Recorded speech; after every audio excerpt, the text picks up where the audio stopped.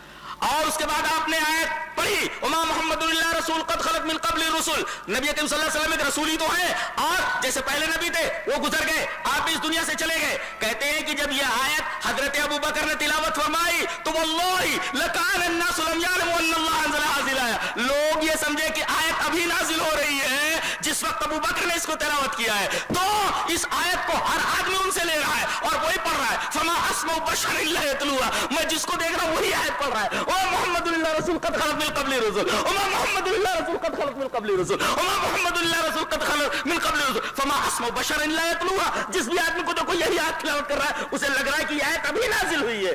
اللہ اکبر. حضرت ابوبکر صدیق رضی اللہ تعالیٰ عنہ نے اس اہم معاملے کو, اس پیچیدہ معاملے کو کس طرح سنبھالا ہے, در حقیقت آپ کو خلافت اولیٰ کا مستحق بناتی ہے. ضرور خلافت اولیٰ کے مستحق تھے اور آپ کو صحیح خلافت دی گئی.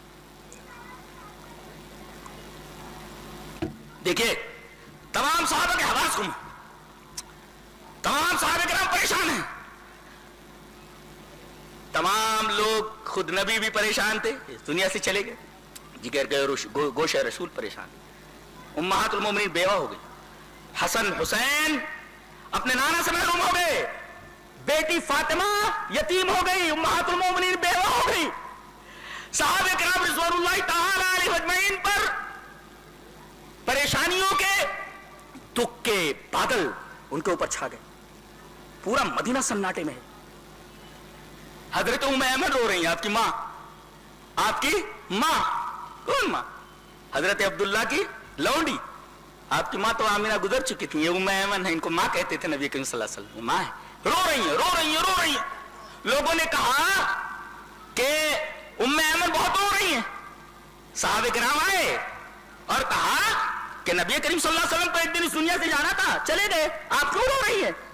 ارے کہا کہ میں آپ کی موت کے اوپر نہیں رو رہی ہوں, اس لیے کہ جو دنیا میں آیا اسے جانا ہی ہے, نبی بھی اپنا کام ختم کر چکے, آپ کو جانا تھا. میں اس بات پر رو رہی ہوں کہ نبی کے اس دنیا سے چلے جانے کے بعد وحی کا سلسلہ ختم ہو گیا, جبریل کا آنا بند ہو گیا. سب پریشان ہیں. اب اس آئینے میں اپنے آپ کو دیکھیے, آپ کہاں ہو, آپ کہاں ہیں, اپنے آپ کو دیکھیے.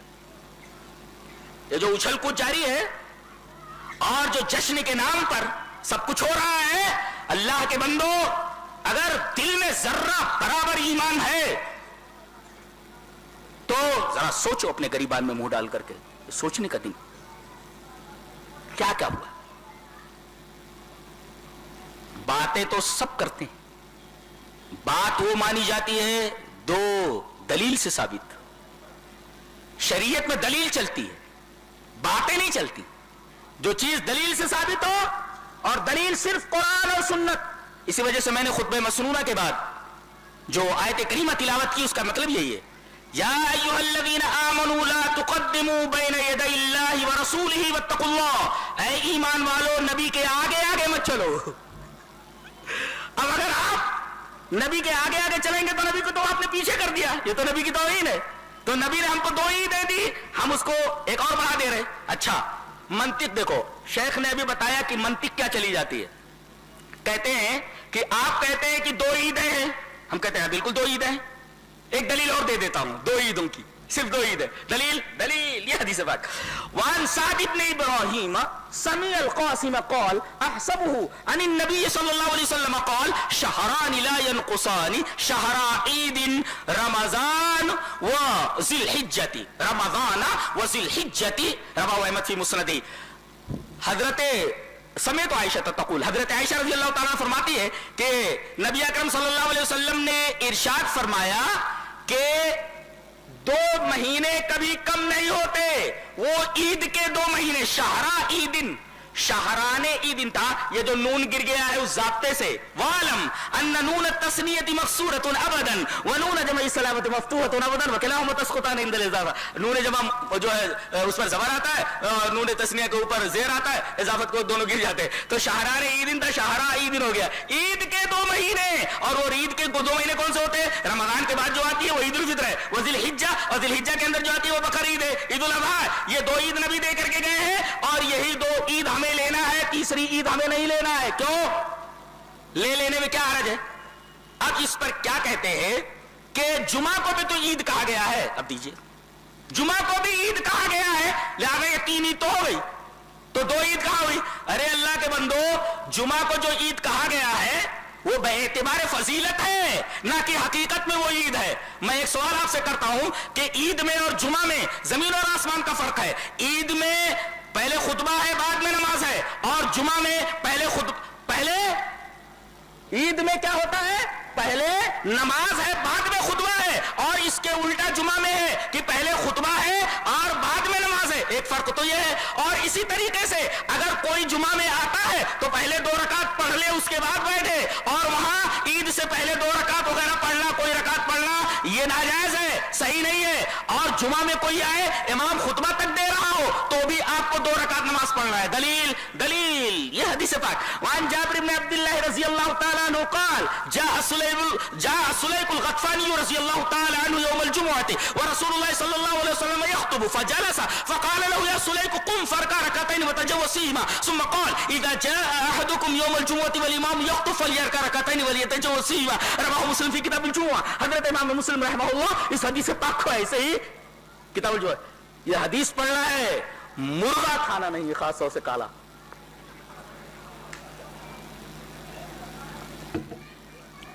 حضرت جابر بن عبداللہ فرماتے کہ نبی کریم صلی اللہ علیہ وسلم خطبہ دے رہے ہیں جمعہ کا، اتنے میں سلیق غطفانی آتے ہیں. غطفان قبیلے کے سلیق، نام رکھنا چاہیے بچوں کا، لڑکوں کا نام رکھنا چاہیے. سلیق بہت پیارا نام ہے، سلیق، سین لام یہ اور لمبی کاف، سلیق غطفانی. یہ آئے تو یہ بیٹھ گئے، دیکھے نبی خطبہ دے رہے، بیٹھ گئے. آپ نے دوران خطبہ کہا سلیق قم یا سلیق کھڑے ہو جاؤ. کہا کہ اللہ کے رسول کیوں؟ کہا کہ 2 رکعت ہلکی پڑھ کے بیٹھ جاؤ، 2 رکعت ہلکی پڑھو، اس کے بعد بیٹھو. دوران خطبہ آپ نے ان کو کھڑا کیا اور 2 رکعت پڑھوایا. پھر اس کے بعد آپ نے ایک اصول بتایا، ثم قال، پھر آپ نے فرمایا اذا جاء احدكم، یہ کلیہ ہے، اذا جاء احدكم، تم میں سے کوئی بھی آئے جمعہ کے دن والامام یخطب، اور امام خطبہ دے رہا ہو، فلیرکع رکعتین، 2 رکعت پہلے پڑھ لے، ولیدعو، جو مختصر پڑھے اور اس کے بعد بیٹھ جائے. دیکھیں تو یہاں عید سے پہلے 2 رکعت ممنوع ہے، اور یہاں جمعہ سے پہلے 2 رکعت ضروری ہے، وہ پڑھنا ہے آپ کو، تاکیدی ہے، سنت کی. ایک فرق تو یہ ہو گیا، یہ دوسرا فرق ہو گیا. اور تیسرا فرق، عید کے دن روزہ رکھنا حرام ہے. اب جمعہ اگر ترتیب میں آ جائے، جمعہ ترتیب میں آ جائے، جیسے کوئی آدمی ایام 20 کے روزے رکھتا ہے، 13 14 15، اگر 15 آ رہا ہے ترتیب میں تو جمعہ کے دن روزہ رکھنا جائز ہے، لیکن عید کے دن روزہ رکھنا جائز نہیں ہے. لہذا جمعہ میں یہ تیسرا فرق ہوا، عید اور جمعہ کے دن. اور اسی طرح اگر عید اور جمعہ دونوں جمع آ جائیں تو اس میں سے اختیار رہتا ہے، چاہے آپ عید پڑھیں چاہے آپ جمعہ پڑھیں. میں کہتا ہوں کہ اگر جمعہ آ جائے 12 ربیع الاول کے اندر تو کیا یہ اختیار ہے؟ قطعاً اختیار نہیں ہے. تو یہ تمام فروق موجود ہے. سو جمعہ کو یہ کہنا کہ وہ عید ہے، اس عید کی طرح جو نبی نے ہمیں دیا ہے، بالکل غلط اور بوگس استدلال ہے. یہ استدلال اس قابل ہے کہ اسے ردی کی ٹوکری میں پھینک دیا جائے، یلقا فی سلۃ المحملات، یہ اڑا کر کے ردی کی ٹوکری میں ڈال دیا جائے.